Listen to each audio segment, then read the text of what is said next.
Spy Psychology, Team Fortress 2, Dealing with Pyros, my preferred class, by Jonto. Against all the mercenaries two brothers can hire, all the weapons Manco can produce, they will send unto you. Only them.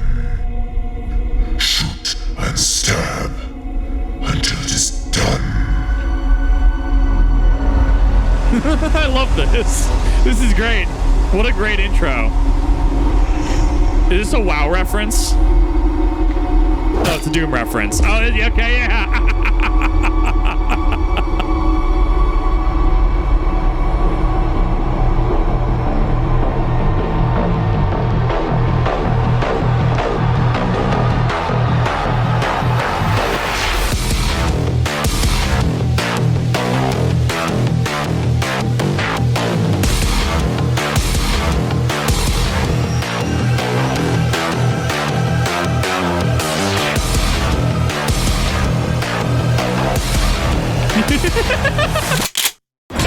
What a banger intro.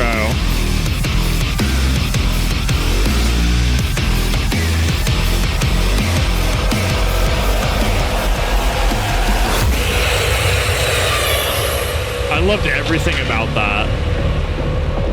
Pyros are great at detecting spies, with very little effort. Their flamethrower covers a large area near them, and it only takes one of those particles to set you on fire.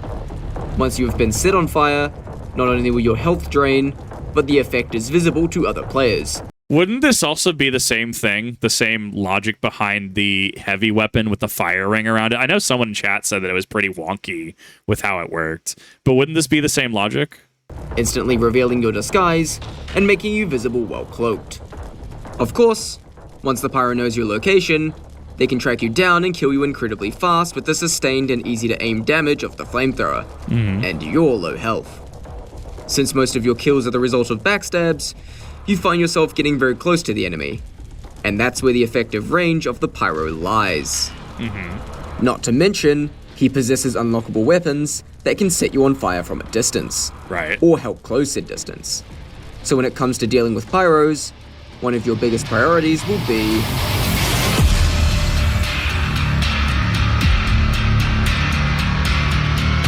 in order to survive against a pyro, we need to learn how to avoid them, and how to get away in the case you do get discovered. Since the flamethrower is almost always the way you'll get discovered by a pyro, it's especially important to avoid it. A good way of avoiding it is to learn about the danger zone. The danger zone is in an imaginary circle around the pyro that roughly gauges the range of his flamethrower. If you are in the danger zone, you're one quick spy check away from being discovered.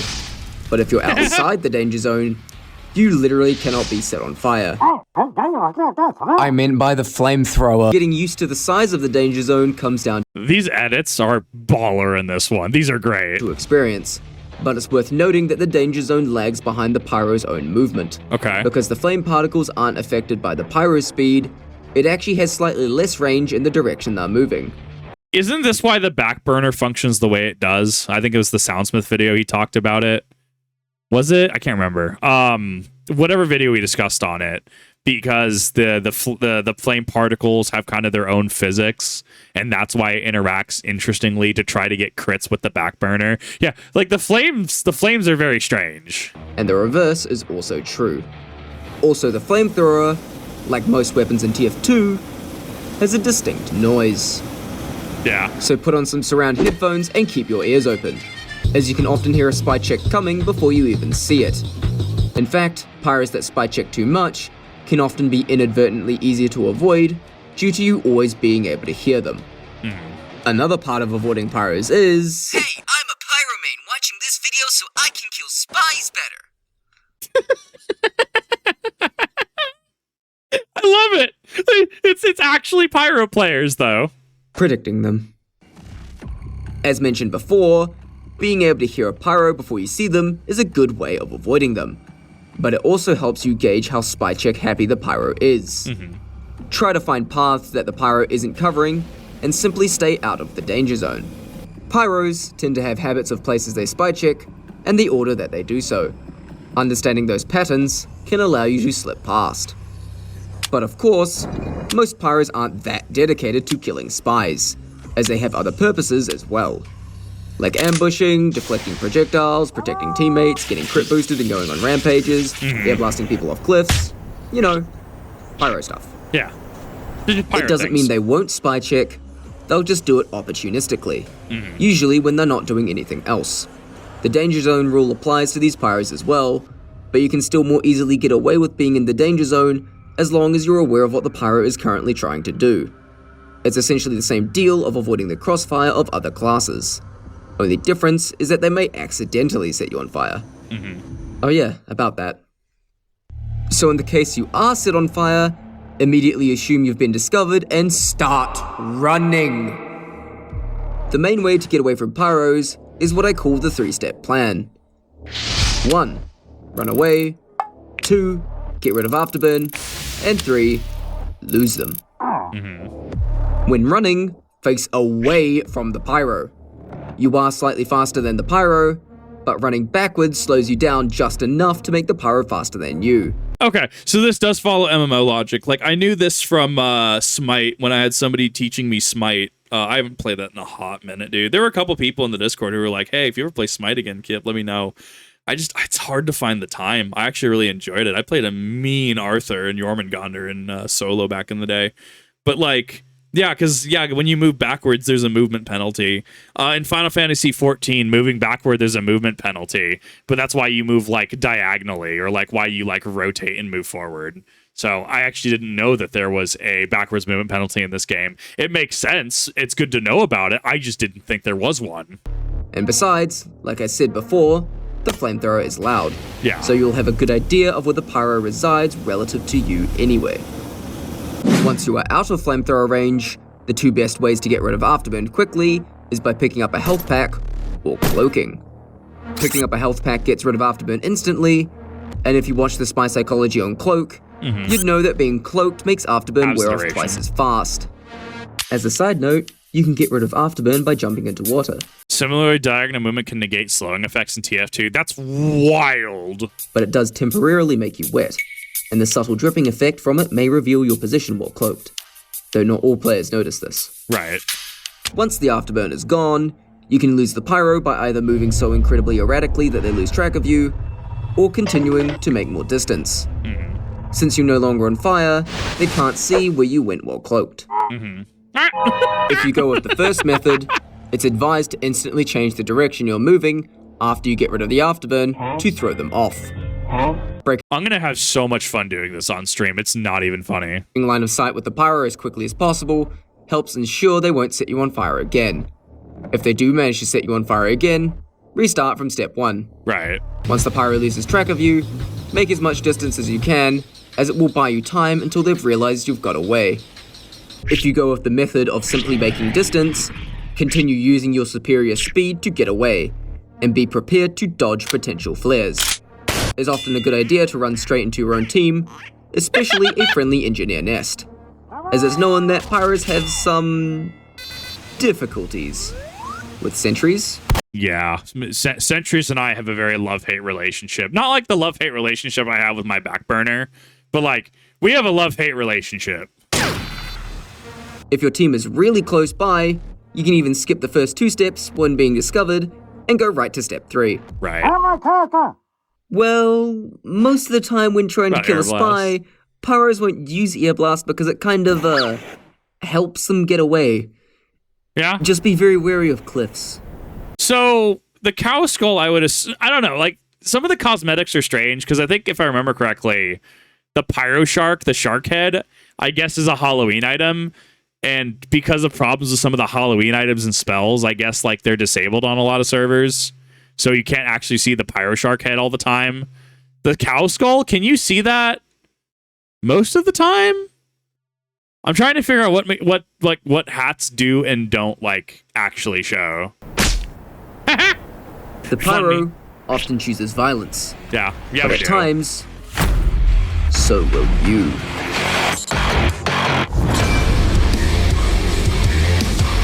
What a banger scene.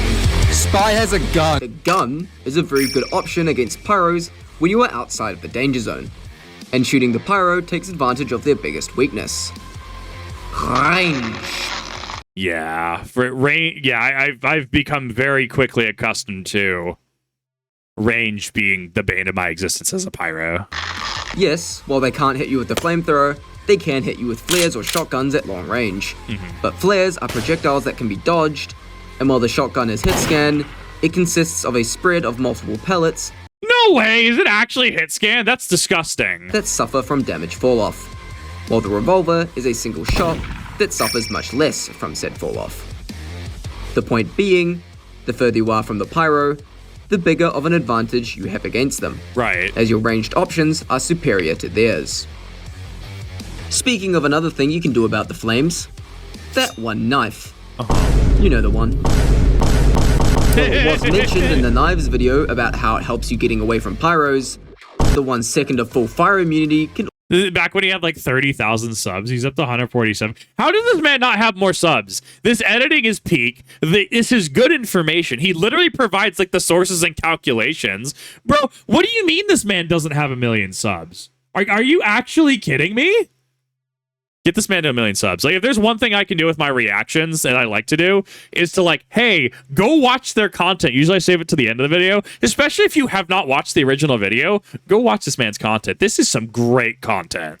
Also help you in combat, as the Pyro literally cannot damage you for 1 second as you pump him full of close-range lead. Of course, you do need to actually hit your shots in this situation, or else you'll join your knife in being melted. Unregistered Hypercam 2, RSMV Lincoln Park. Oh my god. What a strange core memory. However, the Spicicle isn't the only knife that has value in combat, as you can, trick stab. What? When you're in the danger zone and the Pyro has too much health to gun down, landing a trick stab can save your life. Pyros like to run into you, but that also means they can run into trick stabs. Right. Though this video also isn't a trick stab tutorial, if you've got no other option, it works as a last resort. I think that's exactly. I think that is exactly what that needs to be. That is explained correctly. It should be the last resort. I like how he words that. And like the logic tracks on it. Look, I as a dingus can follow this series and pick up on things. Like, this is very well made. Even if you just throw yourself at the Pyro and hope you land a stab in the confusion. But note that trick stabs are inconsistent, as you may mess up the execution of one, and if the Pyro sees it coming, they can just simply not walk into the stab. Yeah. Pyros that think they got the jump on you can often be surprised by a quick reaction on your part, or by mixing the usage of your gun with your knife. If the Pyro's health falls below 41, and you're struggling to hit the final shot, you can run at them and finish them off with a butter knife. Makes sense. So when fighting a Pyro, make full use of your arsenal. Yeah. But it's about time we talk about theirs.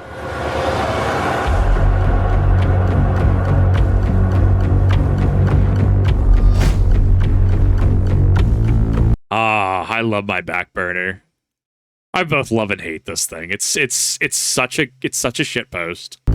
The back burner simply deals critical hits if hit from behind, so the strategy of turning and running away from before is ill-advised in the danger zone of a back burner Pyro, though it can be safely used once you make some distance. Man, it's always fun because I have the dings on, right? Which I need to turn off on man versus machine next I do it. Like the dings that let me know hits and crits. Man, it's such a rush of dopamine when I get my crits off. The back burner does have a slightly different sound to the stock flamethrower, but if you're caught off guard and die to the back burner, take note of the Pyro using it for next time. Right. The main draw of this flamethrower is its faster switch speed, so Pyros who use it are more likely to use their other weapons in combat. Right, makes sense. So if you know a Pyro is using this flamethrower, you should expect this.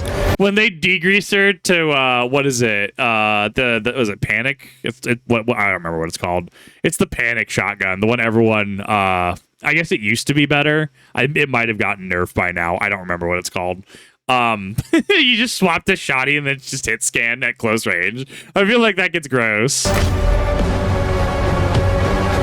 The Flog cannot airblast. And Yeah? because Flog Pyros are generally trying to build their oomph meter by doing as much flame damage as possible, they will very often run at you, Yeah. typically making it much easier to bait them. However, if the Flog Pyro has crits, the danger zone becomes the death zone. Yeah. If you find yourself in the death zone, just accept your fate. Yeah. I actually need to get this one. I need to do my my bounties. The Dragon's Fury has the potential to be an absolute beast in combat. In terms of spy checking, No. So with the Dragon's Fury, the danger zone no longer exists. Well, yes, the Dragon's Fury boasts superior range. It uses single-shot projectiles and not a spray of smaller ones, meaning the Pyro can't just roughly guess your location. They have to correctly guess your exact position to find you. And even if they do hit you, the afterburn only lasts 2.5 seconds, Right. which lasts half that if you're cloaked. So yeah, it's the worst flamethrower for spy checking, and most Pyros using it will usually only go after you if they know where you are.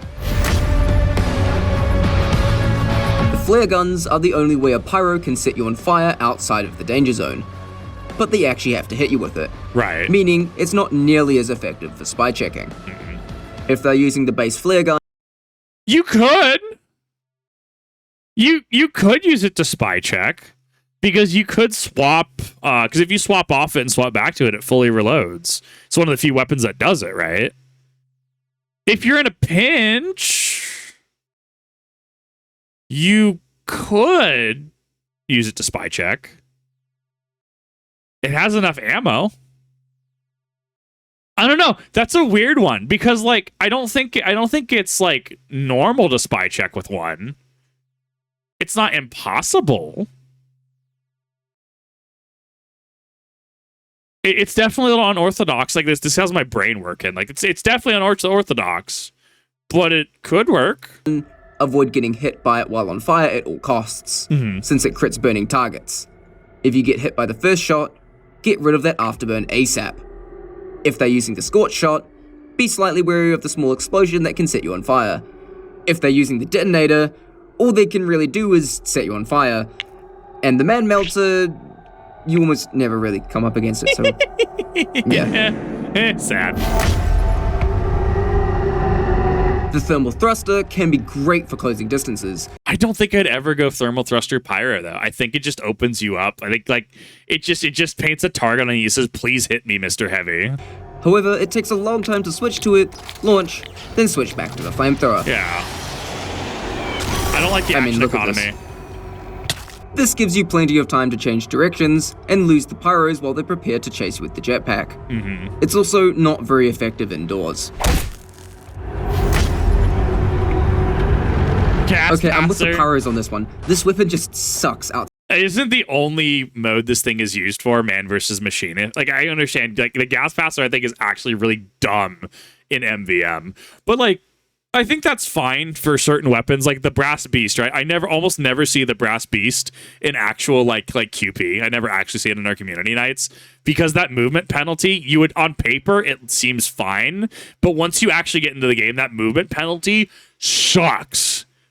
But you see it a lot of times in MVM. I went with the what was it? It's on the VOD.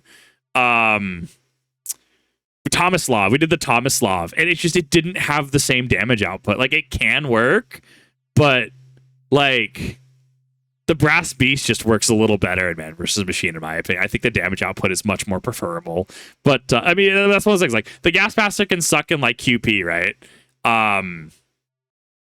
And then you can swap over to man versus machine, and then it excels there. I think having that duality kind of just kind of works. People will tell you to switch to it.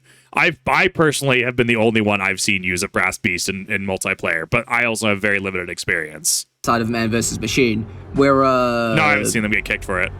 That happens. But as a spy, just avoid the gas cloud and you'll be fine. Yeah, fair. Area denial makes sense. This melee is typically used for close-range combos. Pyros like to pair this with the before-mentioned degreaser due to the faster switch speed. Right. So a Pyro using that flamethrower and engaging you at close range has a pretty good chance of having it equipped. Saving that for a different video. Okay, fair enough.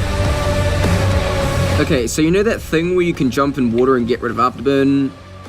Well, That's actually really dirty. Yeah. Yeah. Fortunately, This is why it's also dangerous. Yeah, like you say, to jump to get rid of it. So if you're jumping into escape and it's an experienced player that can see the effect, the water particles on you even while cloaked, because you still have like keyword wet on you at that time, right? Like that could actually be a death sentence. Pyros only tend to use it in maps that have a good chunk of water. Yeah, makes and sense. aren't very good at hiding the fact that they have it. Yeah, Pyro Shark. And with that's your guide to dealing with Pyros' spy. Aren't we missing the funny, like, jagged volcanic edge axe that nobody uses? Which I do need to get. I need to get a copy of that just to be a contrarian. These tips are by no means foolproof, and you will still die to Pyros, but it's a matchup that isn't entirely out of your control. Whether you're simply avoiding them, or experiencing the catharsis of fighting back, but now, it's about time we play that song a lot of you have been waiting for. It's so good.